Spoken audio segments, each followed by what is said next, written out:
bright morning will generate a lovely warm day, right through to the evening. Boxed Solar, sponsors of weather on... Imagine how £50,000 in cash from us could make your new year go with a bang. From treats to holidays to fun times with the family, a totally tax-free £50,000 in cash could make you feel alive in 2025. And just one entry into the Great British Giveaway really could make £50,000 cash all yours. For another chance to win, text cash to 63232. One entry costs £2 plus one standard network rate message. Or text bonus to 63232. 5 entries cost £5 plus one standard network rate message. Go to gbnews.com/win. Entries start from just £2. You can call 0903 681 3232. Calls cost £2 plus your network access charge. Or post your name and number to GB10 PO Box 8690 Derby DE1 9TT. UK only. Entrance must be 18 or over. Lines close at 6 p.m. on the 31st of January. Please check the closing time if listening or watching on demand. Good luck.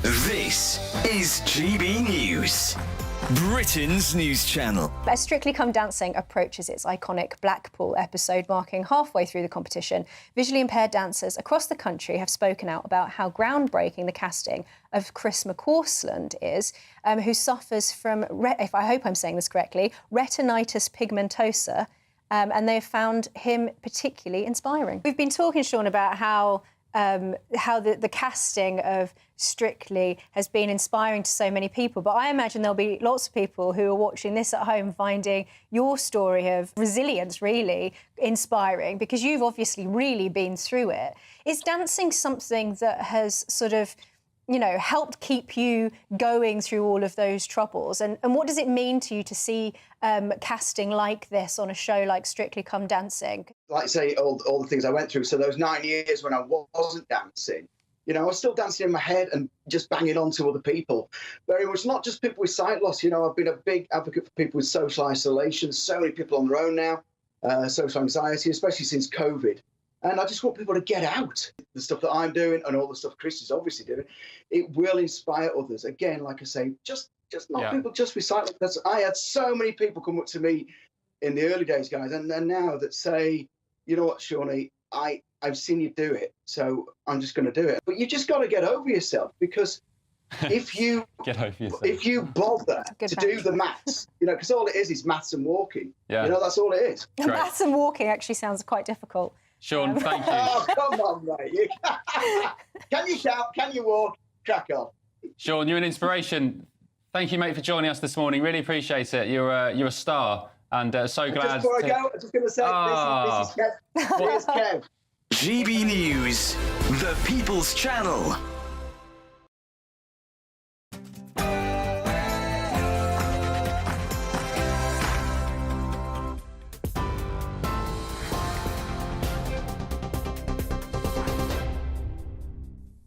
Good evening. At the top, stories from the GB Newsroom. Reform UK leader Nigel Farage has responded after Elon Musk said he doesn't have what it takes to lead the party. Farage said, "Well, this is a surprise. Elon is a remarkable individual, but I'm afraid on this I disagree. My view remains that Tommy Robinson is not right for reform, and I never sell out my principles." Well, that's after Musk posted on X saying the Reform UK party needs a new leader.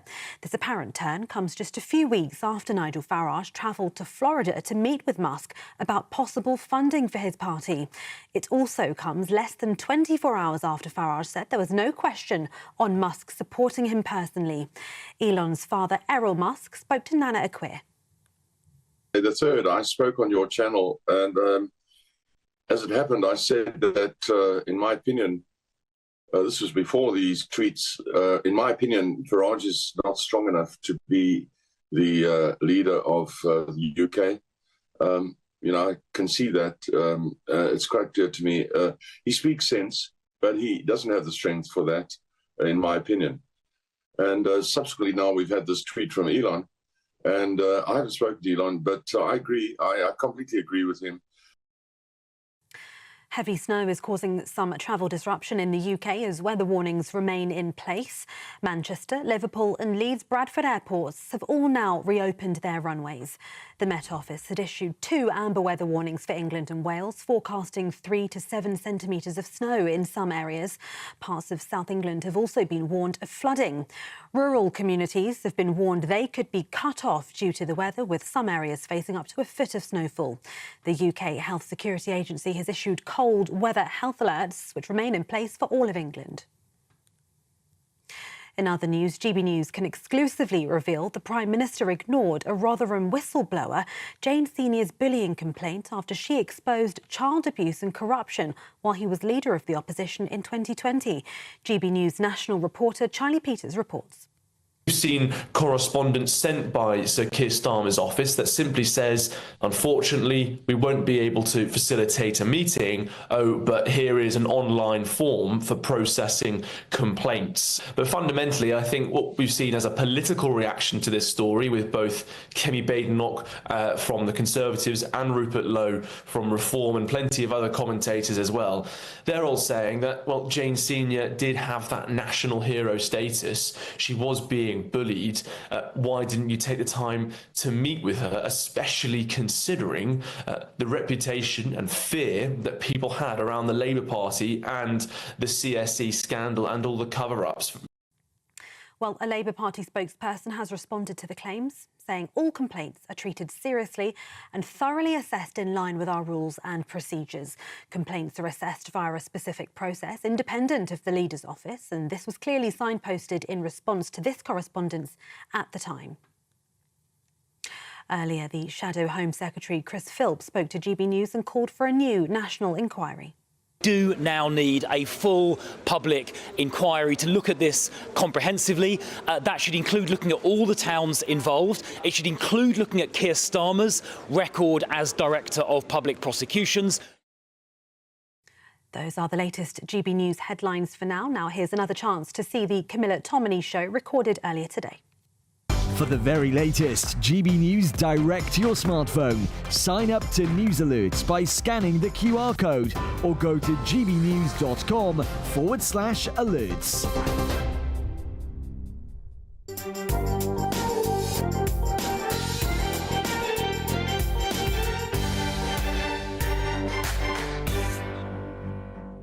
Welcome to the Camilla Tominey Show on GB News. Happy New Year to you. We might only be 5 days into 2025, but there's been plenty of politics to get stuck into already. The Secretary of State for Health and Social Care, Wes Streeting, is going to be on the show. I'm going to be asking him about his promise to cut waiting lists from a maximum of 18 months to 18 weeks by the end of the Parliament. Is he going to be able to do it? Will he have to resign if he doesn't? I'm also going to be asking him why the government is resisting calls for a full national inquiry into the child rape gangs. I'll also be asking Shadow Home Secretary Chris Philp whether it was sensible for Kemi Badenoch to accuse Reform UK of lying about their membership figures. The Deputy Leader of Reform UK, Richard Tice, will be live on the programme. Does he know exactly what role Nigel Farage will have in tariff talks between the UK and the US? Will he be the conduit between Peter Mandelson and Donald Trump? Heaven forbid. And I'm also going to be hearing from the pollster Scarlett Maguire and former Labour Minister Bill Rammell. We're going to discuss what might be coming ahead for all of the parties, and I include Reform in that, who are rising through the ranks. There's a poll that we're going to be speaking about in the pay-per review in just a moment, and just ask them what is really going to be the thing that we need to look out for in 2025. Wes Streeting, hopefully you can hear me, Health Secretary. Lovely to speak to you this morning. Let's very swiftly move on to your announcement about your NHS app. Now, this target, you're going to reduce the 18-month wait to an 18-week wait by the end of Parliament. Is that right? That's quite ambitious. Will you stand down from your post if you do not achieve that target? Well, I don't think the Prime Minister will keep me in my job if I'm not delivering for patients. That's what he expects me to do, because we've got what is objectively the worst crisis in the NHS's history today, and waiting times that are far too high. That's why the Prime Minister and I tomorrow are setting out the actions we are taking to get those waiting times down. And yes, that's about the investment the Chancellor announced in the budget, but it is also about the reform that's needed. We've got to modernise the NHS, giving patients more choice, more power, power, more control, more ease, more convenience over booking their appointments, choice about where to be treated. We'll do that through the NHS app.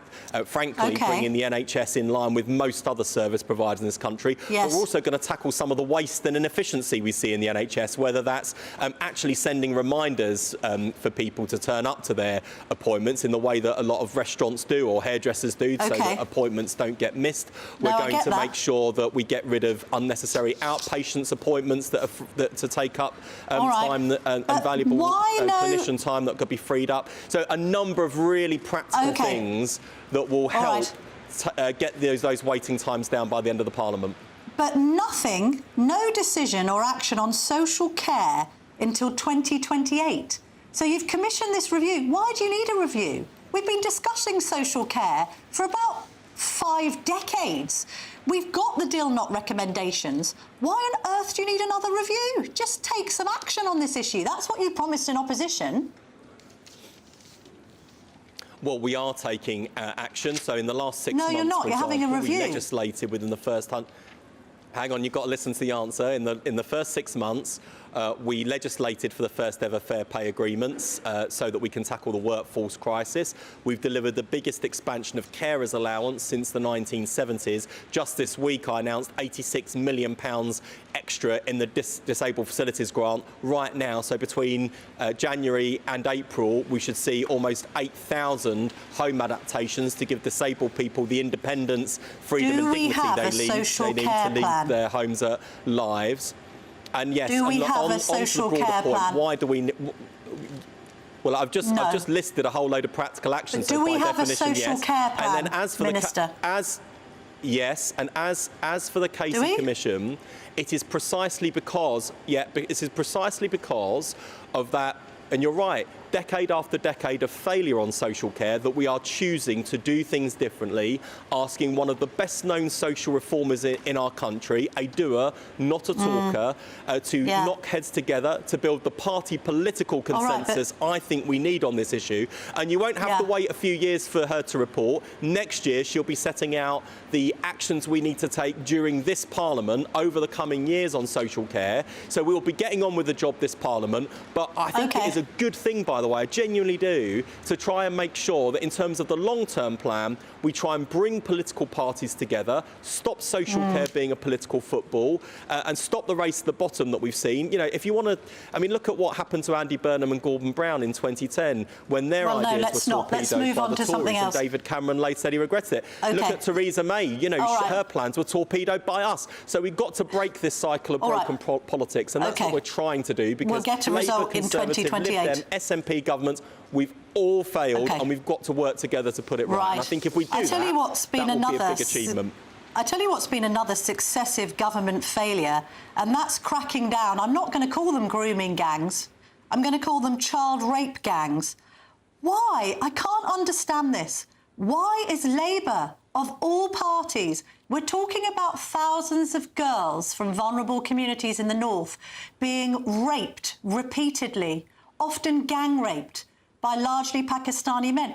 Why on earth wouldn't you have a public inquiry into this? And I know you're going to say, oh, there was an inquiry by Alexis J and that made 20 recommendations. But the scope of that inquiry was really narrow. All of the campaigners and the whistleblowers in this, Maggie Oliver, Jane Senior and others, have said you need a public inquiry because this problem is still ongoing. There's been a 10% increase in cases in the last year alone. Why are you resisting a public inquiry? Well, firstly, we've got to get on with delivering change now. So it is right to say there were 20 recommendations in the previous inquiry. None of those were implemented by the last government. We are going to get on with that. Secondly, you talk about the fact that many of the perpetrators of these rapes and these grooming gangs in towns in the north of England were Pakistani men. The Casey review in Rotherham already identified the fact that it was too often fear of racism, being accused of racism, I should say, or fear of being accused of upsetting community cohesion that saw inaction. We have got no time for that sort of thing. And of course, there was widespread corruption. So I think with respect, we do know what the nature of the challenge is, I think we owe it to victims of past abuses to deliver them justice, and we owe it to women and girls and kids growing up to make sure they don't become the future victims. So we want to get on with this. And I'd just say about Keir Starmer and Jess Phillips, these are people who, outside politics, actually banged up paedophiles, rapists, wife beaters. Yes, if you talk to Keir and Jess about why they came into politics, it's because they know that politics has got a big role to play in putting this right. But Maggie Oliver, the former Greater Manchester police officer who was the one who was instrumental in uncovering widespread abuse in Rochdale, says, and I quote, "Sir Keir Starmer is as guilty as anyone over your failures to address the rape gangs when he was Director of Public Prosecutions. He was asleep at the wheel." Maggie Oliver was at the centre of this, and she's been highly critical of the Prime Minister. So you must admit he didn't do enough.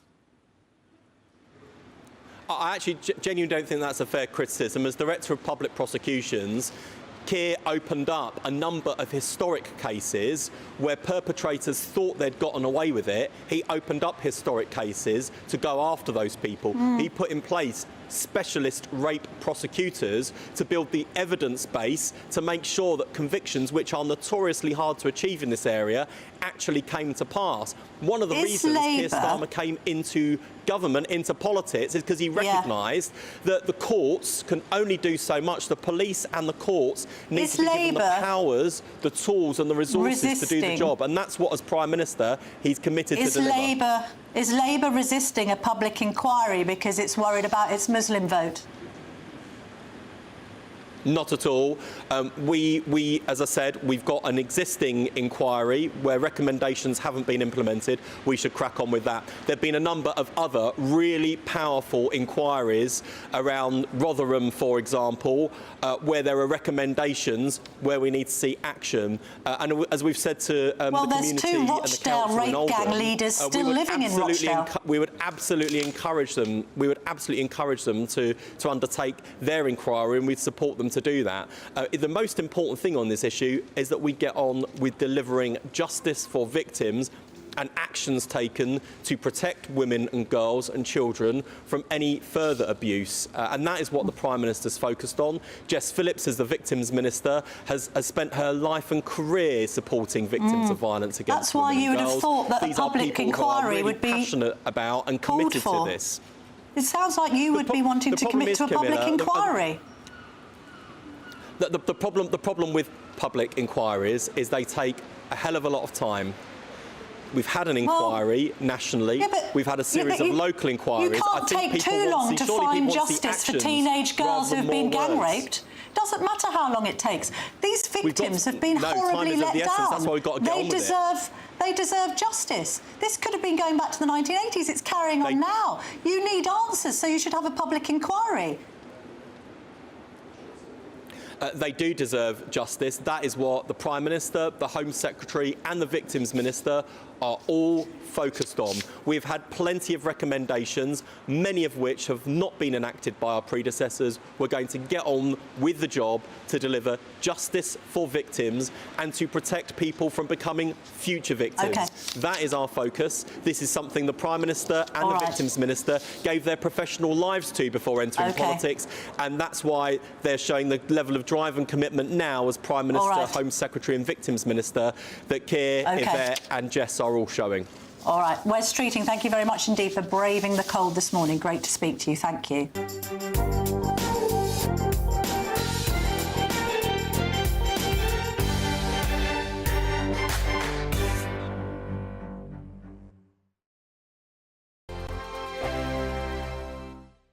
This is GB News, Britain's news channel.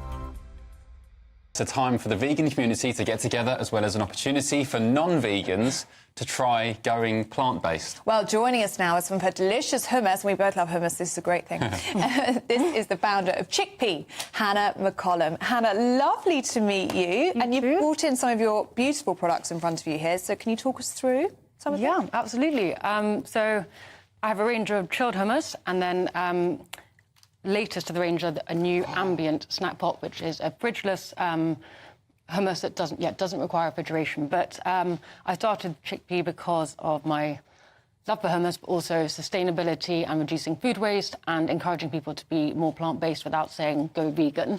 Does normal, say, traditional hummus have anything that's not vegan appropriate in it?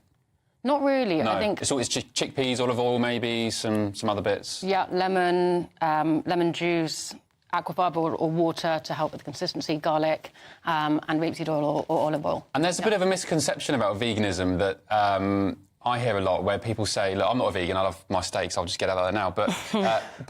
But there's a misconception that you don't get the protein, you don't get the fats, and you're kind of just eating processed salads and, fake meat and things. But that's not quite the case, especially with chickpeas, right? Yeah, I think protein is really important, and actually a lot of people think I need a certain amount of fish every week or meat, but actually a lot of the fish and meat that you're eating are eating higher protein foods, so algae, seaweed, pulses, all these types of plant-based foods.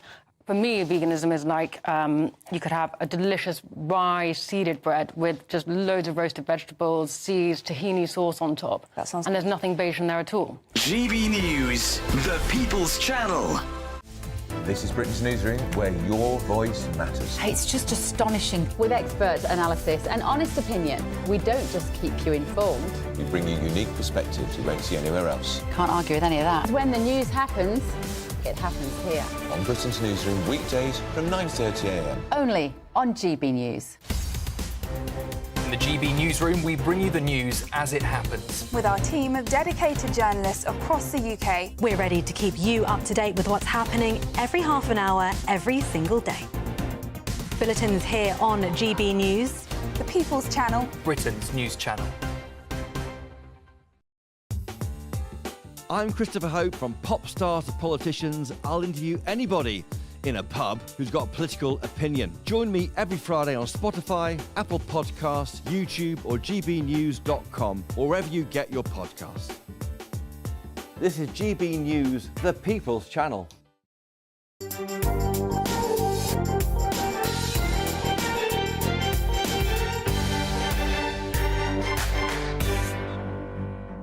I'm joined by the Shadow Home Secretary, Chris Philp. Lovely to see you this morning, Mr. Philp. Thank you very much indeed for braving the cold to join me. The big question now that Kemi Badenoch has been asking for a full national inquiry into the grooming scandal is why on earth the Conservatives didn't demand one and hold one while they were in office. Well, good morning, Camilla, and Happy New Year to you as well. Look, I mean, first of all, there was a significant national inquiry, the independent inquiry into child sexual abuse that was commissioned and conducted by the last Conservative government. But that did not go far enough. It didn't cover all of the towns involved. It covered many other elements of child sexual abuse as well. And what is clear is that we do now need a full public inquiry to look at this comprehensively. That should include looking at all the towns involved. It should include looking at Keir Starmer's record as Director of Public Prosecutions. It should include looking at councils who appear mainly Labour or entirely Labour-controlled councils who appear to have deliberately covered this up. It includes what Simon Danczuk, the former Labour MP, said a day or two ago, that he was instructed by the then chair of the Labour Party to not talk about this issue, to cover it up, because they thought it would mean they got fewer votes from the Muslim community. A shameful act by the Labour Party chair at the time. So this is why we now need a full public inquiry to get to the truth. A public inquiry has the power to summon witnesses, give evidence under oath, requisition documents. Now, it can't take too long. It should be a focused and relatively rapid public inquiry, but the public deserve the truth, and most importantly, the victims, young, vulnerable girls So are you saying who were systemically gang raped over years. They deserve the truth and they deserve justice as well. So can I just get clarification of a point you've just raised? Do you think that the Labour government is resisting this because it's afraid of losing Muslim votes? I don't know why the Labour Party is refusing to have a proper national inquiry. Do you think it's because it's worried about its Muslim electorate?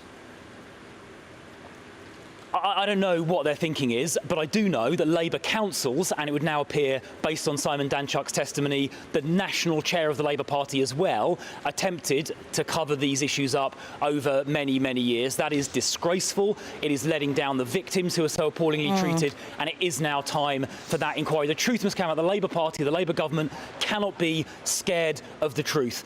They have to essentially allow a proper inquiry to find out what really happened, and that will probably, I'm afraid, include looking at Labour councils, and it will include looking at the CPS as well as police forces. OK, but you're dodging my question a bit. Properly either.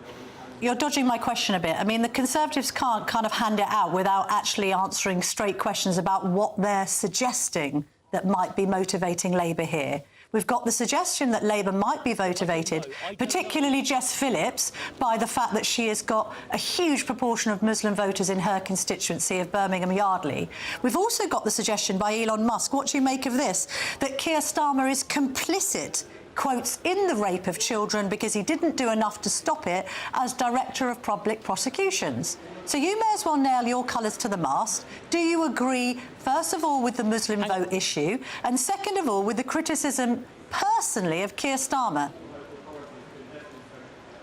Look, firstly, I don't know what is motivating the Labour Party. I can't speculate about that. All I know is they've made the wrong decision and they should immediately reverse it. If you want to know their motivation, you'll have to ask them. On your second question about Keir Starmer's role as Director of Public Prosecutions, again, we don't know exactly what cases were thrown in the bin when they should have been progressed, and that is why we need this public inquiry to get to the truth, to get to the bottom of what local authorities did, what the police did, and what the you can CPS, take a the Crown position, Prosecution surely. Service did. Let me finish. Including, well, look, you asked me to sort of say whether Keir Starmer did or did not handle cases properly as DPP, and I haven't got the files in front of me. I haven't seen them. I simply don't know the answer to that question. What I do know is the public deserve to know, and the victims deserve to know, and the only way we will find out about the Labour councils who covered it up, the only way we're going to find out about what Keir Starmer, as Director of Public Prosecutions, did or did not do, is if we have this public inquiry. And if the Labour Party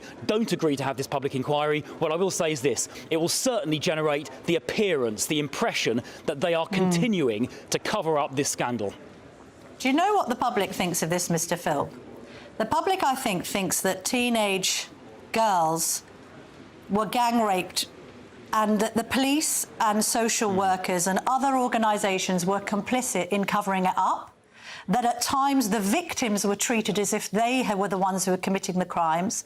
We had a bizarre situation where two of the fathers of two of the victims tried to take on their abusers, and they ended up being arrested. And that an environment was fostered while the Conservatives were in power, both in coalition and in government, that nobody could call out largely Pakistani men from carrying out these criminal and depraved acts because of a culture of political correctness.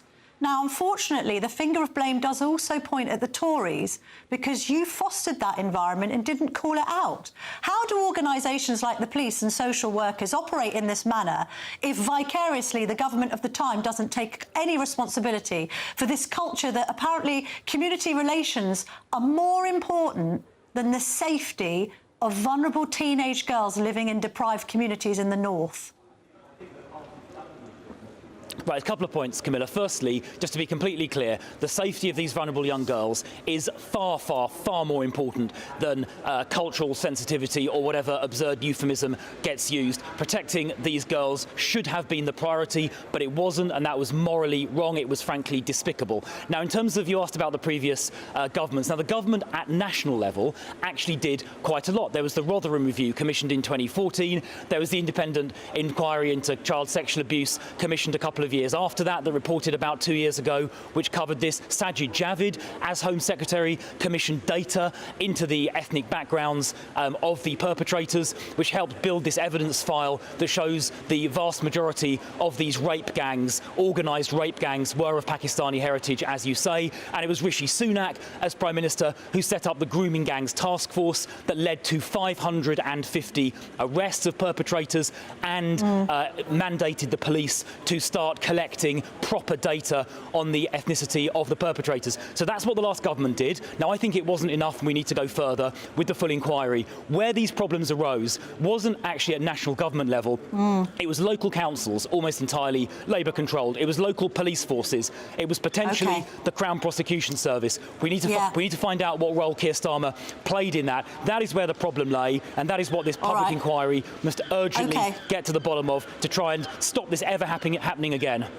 A quick point, though. We've still got two of the main architects of the abuse in Rochdale still living in Rochdale 9 years on from being stripped of their British citizenship by Theresa May, which strikes me as extraordinary.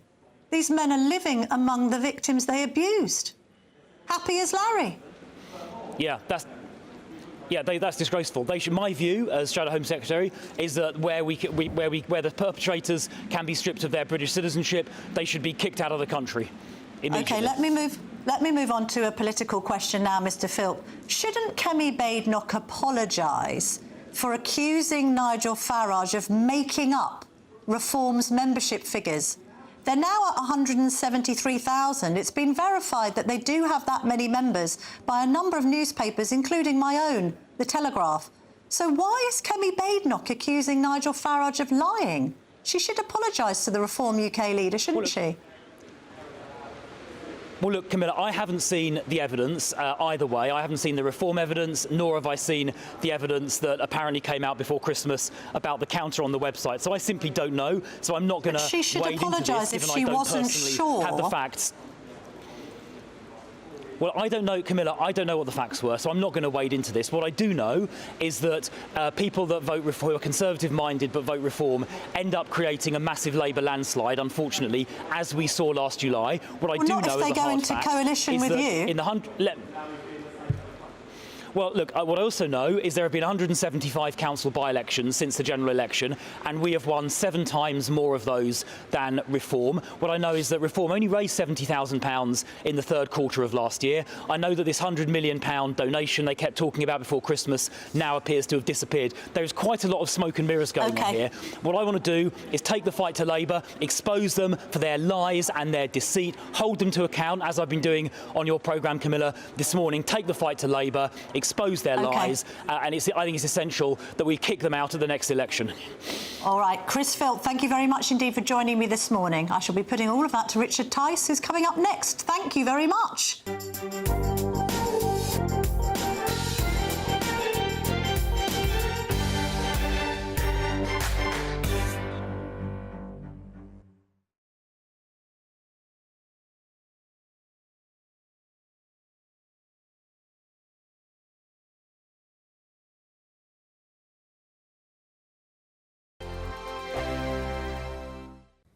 Hello there, welcome to your latest GB News weather forecast from the Met Office. It stays cold through the week ahead, overnight severe frosts and the continued risk of snow and ice at times too. Low pressure still in charge to end the weekend and into the beginning of next week, but it is pulling away, dragging in cold air still across many areas with wintry showers. But a cold end to Sunday, further rain and snow, particularly across northern England, southern Scotland. Warnings for snow and ice still here overnight.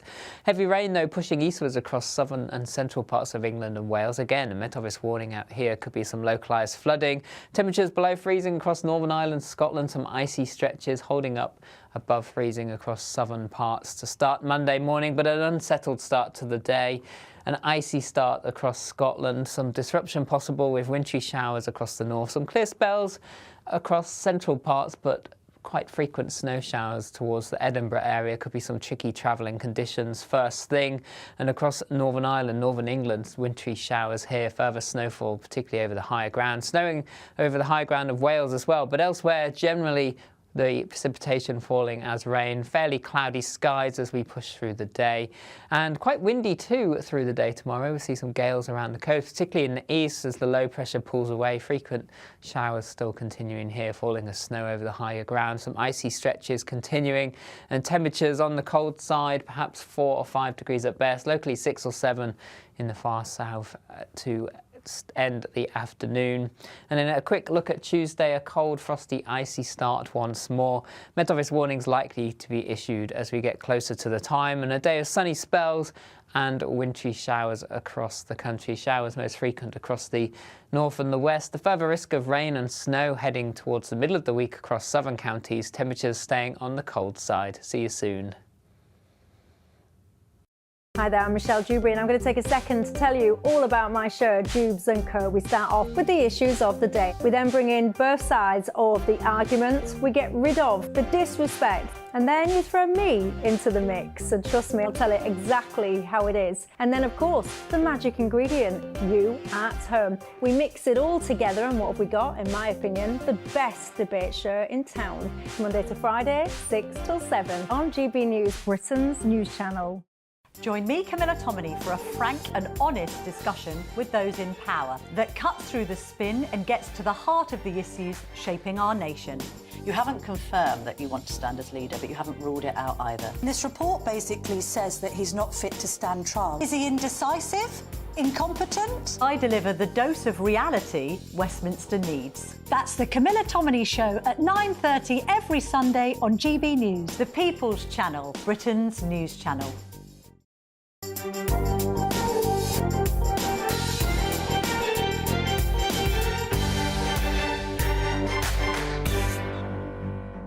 Welcome back to the Camilla Tominey Show on GB News. I'm joined now by the Deputy Leader of Reform UK, Richard Tice. Mr Tice, lovely to see you this morning. Thank you very much indeed for joining me on the show once more. Now, can I ask you whether you agree with somebody who is suggesting he's going to donate quite a lot of money to Reform, Elon Musk, when he says that Keir Starmer is complicit in the rape of children in the grooming scandal? Is Keir Starmer complicit in the rape of children, Richard Tice? What I think we need to establish is actually when Keir Starmer was Director of Public Prosecutions, what did come across his desk about these child rape gangs, this horrific grooming scandal, and what did he actually do about it? Because, you know, we had the Jimmy Savile scandal, we've had the Mohammed Al-Fayed scandal under his watch, and now we've got these child rape gangs. What was he doing when he was Director of Public Prosecutions? Was he taking action, or was he, frankly, out to lunch? He's got serious questions to answer. I don't know what came across his desk, but he needs to clarify, Camilla. All right, but don't you think this needs some clarification? It's one thing to say that you've got questions to answer, and I think we can all agree with that. But to suggest that the Prime Minister is, quotes, complicit in the rape of children and that Jess Phillips should be in prison, this is somebody aligned with Reform who wants to donate hundreds of millions of dollars pounds. Is this the right language to be using? And quite rightly, in a democracy, in a world of free speech, and Mr. Musk is promoting free speech, he and we are raising serious questions that require answers. And it seems to me the Labour Party is running scared. They won't have a national inquiry, and the Prime Minister won't answer serious questions about what he knew and when. You have to ask why. And I think the answer is, you inferred it earlier in your programme, because the Labour Party is running scared of the Muslim vote in certain northern towns. And there has been clearly a massive, massive cover-up over decades in dozens and dozens of towns, primarily in the north of England, because people have been running scared of the people involved in this grooming gangs, because it was ethnic minority men of Pakistani heritage, either born in the UK or who'd come to the United Kingdom. OK, so you're willing to go further than the Shadow Home Secretary Chris Philp then and suggest that you do think that Labour is resisting a public inquiry because it's worried about losing Muslim voters? Well, just look at people like Jess Phillips' majority. I mean, she was almost ousted because of the nature of her constituents. And there are many others on the Labour front bench who are also very concerned about that vote, what I call the pro-Gaza vote. That's quite the accusation, Mr Tice, isn't it? You're basically saying that they are putting political expediency ahead of the safety of teenage girls. I'm very happy to ask the question of people like Jess Phillips, why does she want not to have a public inquiry? it almost infers that they're continuing the cover-up that we all know has gone on. Tens of millions of British citizens are absolutely furious, and the refusal, firstly by the Tory party, no less, and now by the Labour Party, to have a full, open, transparent public inquiry, it stinks, it smells, and we want this to happen. It should happen. Does it also stink that Elon Musk is declaring his support both for reform and Tommy Robinson? Well, that's the whole point about free speech, is that someone like Elon Musk, who's promoting free speech around the world, he's very involved in UK business, and that's why he wants to get involved in UK politics. And quite understandably, he's saying lots of questions need to be asked. Yes. But are you asking yourself the question as to whether Tommy Robinson should be in jail or not? I don't need to ask myself the question, because on your show previously, Camilla, I've made it very clear that we have nothing to do with Mr. Robinson. He is a convicted criminal in jail. We are a serious political party who is trying to reform the way this country is run so that it's run properly, managed properly, governed properly. And that's why we're hopefully going to win the next general election. But then you got into a bit of deep water on social media about that, because there are a lot of people that are sympathetic. I'm not worried about social media. I'm worried about how we govern and run this country to make it grow again and make it great again. I'm not worried about a few heckles and a bit of abuse. But don't you agree with Tommy Robinson on quite a few things, Mr. Tice? I've no idea. I'm not interested in Mr. Yaxley, Lemon or Robinson or a convicted criminal. I'm interested in how we get this country growing again, how we stop these scandals, these abuses, how we properly run this country on behalf of the British people. And we need root and branch reform of so many different areas of public life. That's what we're exposing. And this scandal is, it's one of the most horrific in recent decades. It's up there with the infected blood scandal and the post office scandal. It is truly, truly appalling. I agree with you on that. Can we move on to your colleague, Nigel Farage? Now, he's saying that he's quite willing to work with Labour and Peter Mandelson, of all people, to have an open dialogue with Donald Trump over in America. So Reform are happy to work with Labour, are they, despite being the chief critics of Labour, despite speaking about Starmageddons and such like? We've now got this strange alliance of Nigel Farage and Peter Mandelson. Well, there's a thing called the national interest and the national strategic interest. And the United States is our most important strategic partner, both in defence terms and trade terms.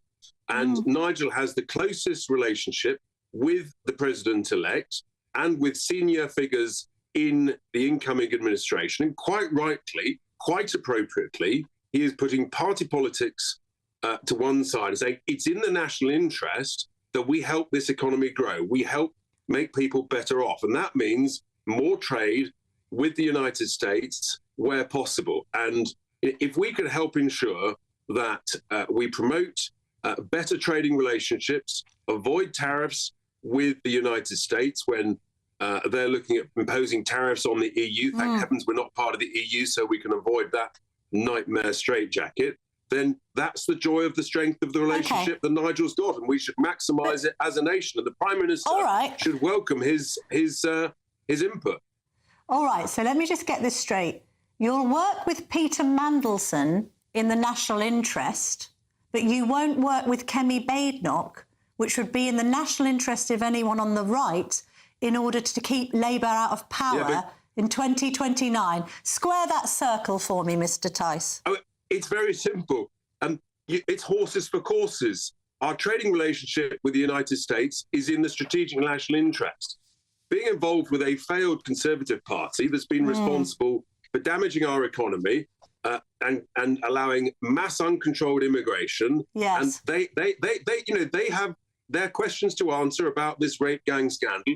We will call them to account. And frankly, I think they're more sort of Lib Dem than actually real Conservatives. That's why you've got MPs now, former MPs, defecting to us, Camilla. But let me just get this straight. So, well, you've got some former MPs. When are you going to get a big ex-cabinet minister? When's Suella Braverman going to be declared in turquoise colours? That's what we're waiting for, Mr. Tice, rather than the likes of Marco Longhi.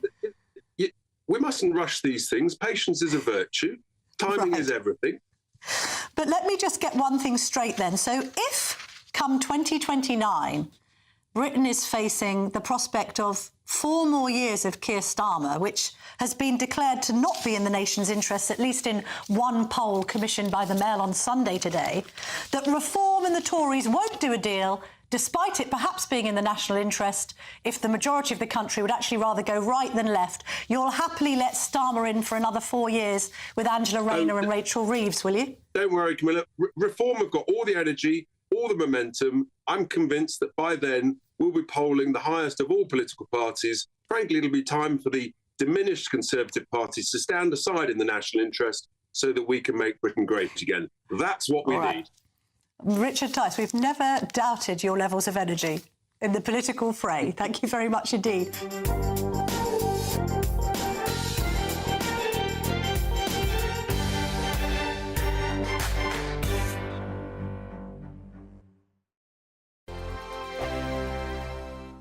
Sunday with Michael Portillo from 11, only on GB News. In 2020, after almost 80 years, Oxford University's Pitt Rivers Museum removed its famous collection of shrunken heads with sewn-up lips and eyes made by the South American Shuar and Ashwar people. How do museums decide what should be shown and what should be confined to storage? Can controversial exhibits be left on display with suitable contextualisation in captions? Who would want to be a curator facing such controversial questions? For review, I'm delighted to be joined by journalist Eitan Smallman. Welcome to GB News. I think many people, when they hear that we're going to discuss museums or art galleries, think that it's going to be, that wokery question. But it strikes me, and I think it strikes you too, that this is not just about wokery at all. There are some really interesting ethical questions here. For example, I mean, let's start with this one, and there are several examples of it. Should we be displaying human bodies, the remains of human beings? Should we be displaying them in museums? Absolutely. It's not just the usual suspects, young snowflakes, who are objecting to these things. There are just naturally cultural shifts, and people of all ages and all political persuasions may feel uneasy about displaying human remains of any kind, especially human remains that have been taken against the will of the communities or taken violently. Hilary Mantel led a campaign to remove a 7-foot 7-inch skeleton of Charles Byrne, known as the Irish Giant, from the Hunterian Museum. He had specifically said that he didn't want to be displayed and didn't want to be taken by anatomists, and yet was displayed for a couple of hundred years until a couple of years ago. He hasn't had the burial he requested, but he's no longer on public display. GB News, the People's Channel. Good Afternoon Britain isn't just about us. The wonderful thing about this programme is it's about everyone watching. It's an interactive programme. Well, there absolutely is something to see here, and we're going to be talking about it more. Whether it's breaking royal news, Will, please bring us up to date. or indeed a particularly punchy speech in the House of Commons. Very, very curious. We bring it to you live, and then we bring you live reaction as well. That's Good Afternoon Britain, weekdays from midday. Only on GB News, the People's Channel, Britain's news channel. It's Patrick Christie's Tonight, and here we do things differently. It's explaining the absolute madness of this, doesn't it? It's explosive. I mean, this is very good. It's lively. 850. Your government sat there, Sean, and it did nothing. It's controversial. And the Middle East has been in turmoil since before I was born. It's everything you need to kickstart your evening. Everyone's had their Weetabix tonight. I love to see it. That's Patrick Christie's Tonight, weeknights from 9 p.m. Only on GB News, the People's Channel, Britain's news channel.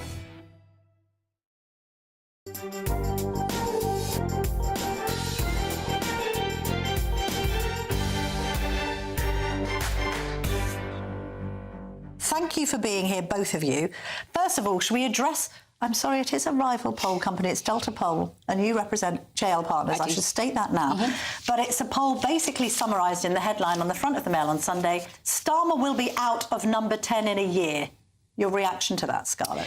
I think it's interesting because when you actually look at the copy, it says a third of voters think that Starmer will be out in a year. It doesn't say how many people don't think, but I would guess from that means a plurality. So more people think he will stay than go. It's unclear because we don't have the tables for it. So I think it's a bit of a strange headline to put with that poll. However, there's also plenty of other interesting information in that poll, which just points to, I think, how much trouble Keir Starmer is in with public opinion, quite aside from that headline. So how badly people think he is doing as Prime Minister, his favourability ratings, all of this point to, I think, quite a sticky situation for the Prime Minister as he begins 2025. Phil, I know you're going to be quite understandably partisan towards the Labour cause, but even you have to admit, Keir Starmer's had a shocker. It's not been the best start in terms of the first 6 months in government. However, the poll is interesting, and what it underlines is the degree to which the split on the right is benefiting the Labour Party in the way that the split on the centre-left in the 1980s benefited the Tory party. Even within that poll, it gives Labour a 7% lead. Yes, voting intention, Labour 30, Conservatives 23, Reform 22, Lib Dems 12. I tell you what, Reform will be happy with 22. But absolutely my point, the split on the right. And look, Labour needs to start delivering. It needs to much better communicate what it's doing. But Labour only needs to get back up to 34, 35%. For another loveless landslide. Absolutely. Well, I said 6 months before the election this is going to be the first government elected by a landslide with absolutely no enthusiasm. I think that's part of the challenge we're facing. Do we want governments of non-enthusiasm, Scarlett? I mean, I don't think it's a great aspiration for people to be shooting for sort of a parliamentary majority, even if people, they know that the country isn't very happy with the direction of how politics generally is travelling. But I think I'd slightly caveat that. Yes, I think you're absolutely right that Labour is benefiting from the fact that the Conservative Party certainly has been a bit of a vacuum and has been since the general election. We're not seeing Kemi Badenoch make any difference in the polls since she took over, and they were coming back from a historic low. However, if I were Labour, I wouldn't be rejoicing, I think, about the rise of Reform UK. I would be worried about it as well. And I say that because if you look at the averages of polls this time this year compared to this time last year you had Labour on 43%, you had the Conservatives on 25%, and you had Reform UK all the way down on 10%. If you look at the averages of the polls now, you have Labour down 26%, so down on 26%, not going down by 26%. Conservatives exactly the same at 25%, and you have Reform UK just on both of their heels at 23%. And it's that rise of Reform UK and everything going in the right direction to them which would worry me. How about this, Bill? But Scarlett, you're the pollster. Clearly, a year ago, the polls were inflating Labour's position because, yes, we were on 43, 44% of the vote and we got 34% of the general election. But undoubtedly, I am not complacent and I'm not rejoicing at this. Labour needs to start delivering. The NHS, which the Prime Minister and Wes Streeting are talking about tomorrow, cutting waiting lists, getting the economy moving and cutting net migration. Once we begin to do that, I think the position will begin to move. Yeah, I think Labour, I think there was a sense Labour's poll lead was being inflated. We can see that they only got 34% of the vote. That polling average was pointing to 43%. But even if you take that 34% down to an average of now 26%, that is, going down by 7%. I mean, they've got a lot of time to turn it around, as you say. They've got another 4.5 years before there's a general election. However, I think it's the trend lines going in the wrong direction for the two main parties and in the right direction for Reform UK, which I just think would be worrying. Yeah, I mean, Reform must be happy that Labour have hemorrhaged a lot of its support to them, because I think they feel they've probably maxed out on Conservatives. If you were going to be a Conservative voting for Reform, you'd have definitely done it last time round. Maybe there are some more to go. We've seen the defection of Marco Longhi and others. But he's going to massively attack the Labour vote in the Red Wall, isn't he? But I think there's a ceiling of about 25% for Reform. And what people don't focus on is that for every one voter that Nigel Farage attracts, he repels two others. He's a very divisive figure. I definitely think that certainly used to be the case. I would get uneasy about labelling exactly what Reform UK ceiling is. I'm sure it exists, but I'm not so sure at the moment it is 25%. We'll get a better sense over the last few months. And the reason why I say that is because Nigel Farage's popularity ratings have actually, again, been the only ones out of the main politicians that have been moving in the right direction. So we had him going up by a net 10 positivity points, still underwater, but he also had the most people having a favourable view of him compared to anyone else. And that's for the first time. And that's while Keir Starmer is bottoming coming out the table. However, yes, I think Reform UK will be looking to attack Labour voters. They came second in 89 Labour-held seats, so they definitely want to be going after those seats. At the moment, Labour are losing slightly more voters to Reform UK than the other parties, although it's incredibly close and some pollsters have it slightly differently, but they're still losing more voters. Hang on, let's just look at because we're running out of time, as is ever the case when we have great chats like this. Let's look at the main milestones of 2025. The local elections, first of all. So Farage has said, you know, we want to be winning hundreds of seats. How many seats does Reform need to win to look like a credible force to be reckoned with come 2029? I think they've put the bar very high for themselves, and if they don't win hundreds of seats, I think they could lose their momentum. But what does hundreds mean? 200, 400, 600? I'd say, well, it's a hard number to put on, but I'd say they'd want to be looking in a performance of 400 or 500 council seats. If they do win that many seats, and it's the first year of a Labour government, so you can't do that thing of going, oh, well, it's an incumbent and nobody wants to vote for them. If Labour hemorrhage seats in May, Starmer's on a really sticky wicket, isn't he?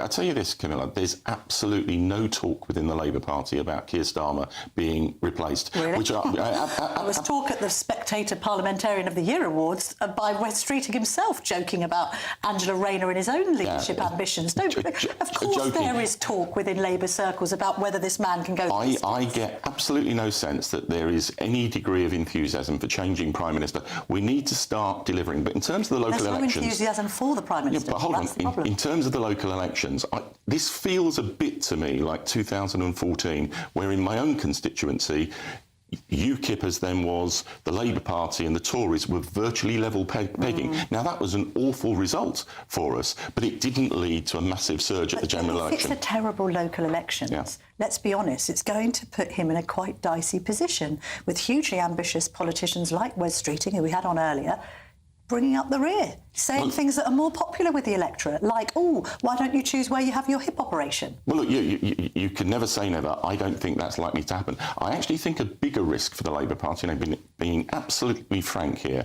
I really worry about the rumours I'm hearing about, because of local government reorganisation, local elections in certain areas being postponed or cancelled. Yes. I think that like would look really democracy. Undemocratic. Yes. And you know, I hope and I would urge the party not to go down that route. And what's the other key signpost of this year? Is it the next budget, whenever that might be, spring, autumn?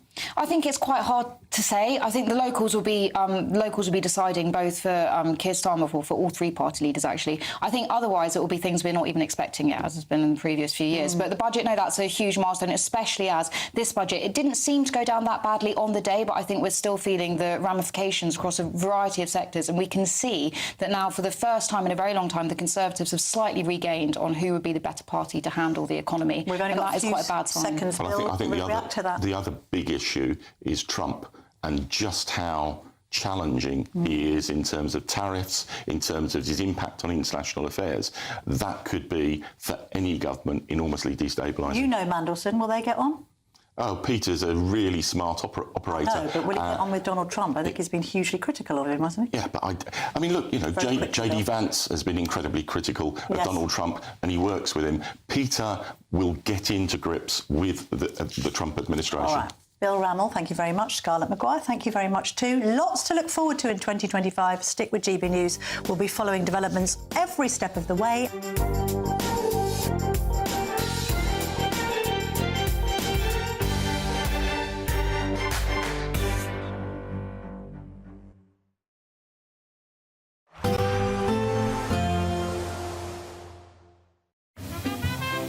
Heavy showers first thing will be followed by a warm, cosy day.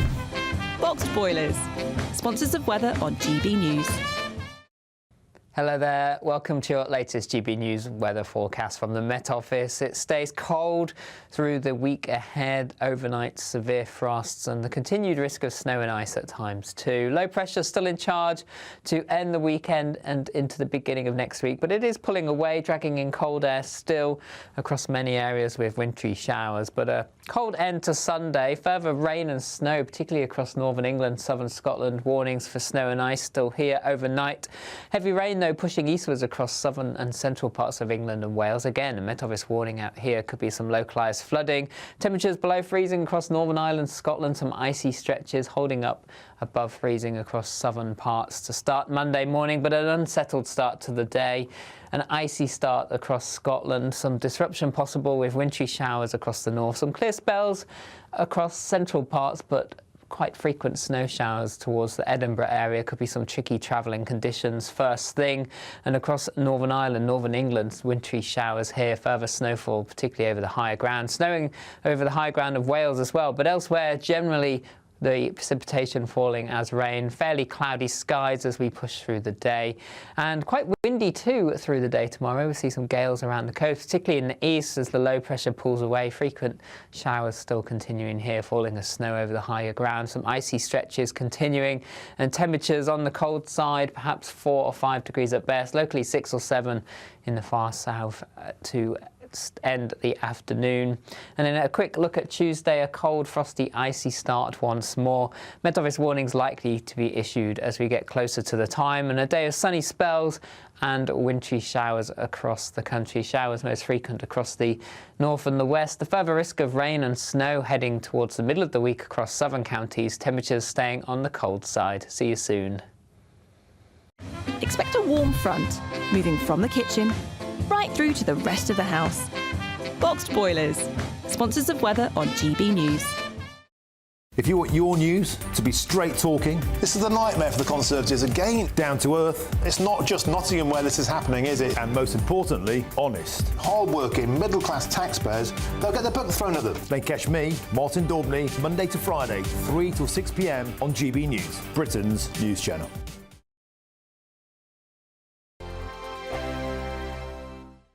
£50,000 in tax-free cash is like having over £4,000 each month to play with for a whole year. And it could be yours in the biggest Great British giveaway so far. That could be a holiday each month, your mortgage covered, or just the ability to send some of those day-to-day financial stresses packing. For another chance to win, text cash to 63232. One entry costs £2 plus one standard network rate message. Or text bonus to 63232. 5 entries cost £5 plus one standard network rate message. Go to gbnews.com/win. Entries